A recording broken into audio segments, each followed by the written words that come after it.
Warning, censorship. Warning, censorship.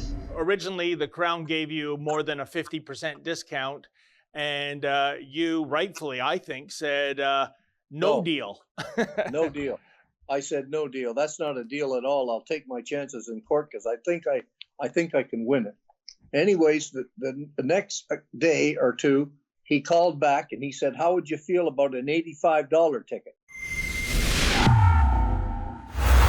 Well, folks, you may recall the curious case of Pat McHenry of Sarnia, Ontario, one of our first Fight the Fines cases that we took on more than a year ago.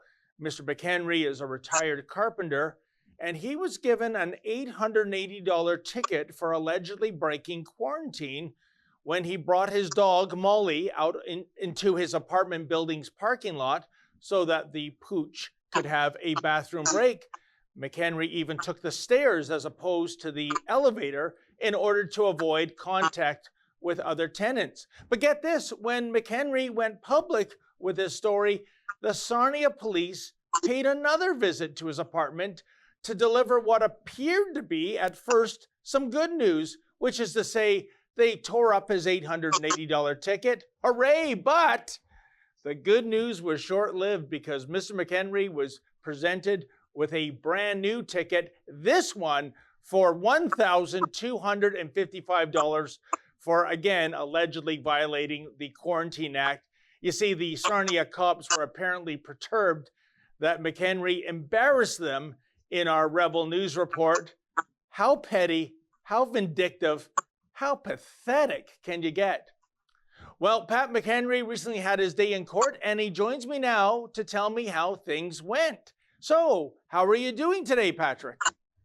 Pretty good. They went. I got a call from the lawyer, and he wanted me to make a deal with the prosecutor, and he was talking in the $500 range, and I said no, I'm not interested. I'd rather pay the $1,255, take it to court and fight it rather than pay that. That's just too much.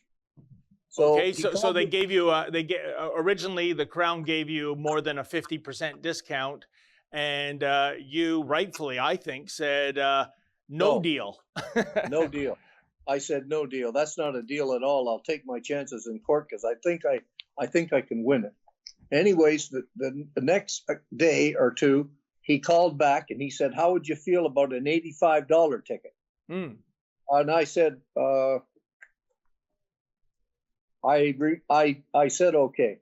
So that's what happened basically. I pleaded guilty and I paid the $85, but I made a mistake. I shouldn't have done it.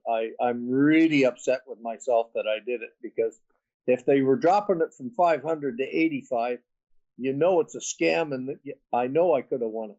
I just know it. To go from $1,255 to $85, that's probably more than a 90% haircut for the Crown in terms of the fine amount. But I guess after you agreed to the deal, like you said, you suffered from a bit of buyer's remorse in that, given such a steep discount, that probably indicated they weren't on solid ground in the first place. Exactly. I mean, that's unheard of to have a fine of that steep reduced to $85. I've been doing this for over a year, and I was getting a little anxious about it, and I just regret it now, just because of the whole way it went down. I pleaded guilty to it. I accepted it and the next day it was all over the radio how it was an $800. They lied. They said it was an $880 ticket. It wasn't an $880 ticket. It was $1,255. And when I was talking to you a couple of days ago, I never talked to the news people here in Sarnia, but I did anyway. I called them and told them, and they weren't too happy about it. That's interesting. First of all, getting the numbers wrong, that would indicate to me, at the very least, very sloppy journalism. I mean, exactly. You've got to get the facts right. Secondly, did anyone in the mainstream media, when this was first reported, did they reach out to you and get comments from you, check to see if they had their facts right, or did they just run with what they had? No, the lawyer phoned and asked if I wanted to do a news interview. I don't know who it was with. It wasn't you guys, so I didn't do it. Well, you know what? That's interesting because it's been my experience, Pat, that the mainstream media, they are cheerleaders for all of these COVID tickets being handed out. Absolutely they are. Absolutely they are. And we have every Saturday, I don't know if they're still doing it. They've been doing it up until maybe a week ago. There's a protest here in Sarnia every Saturday. They don't pay too much attention to it.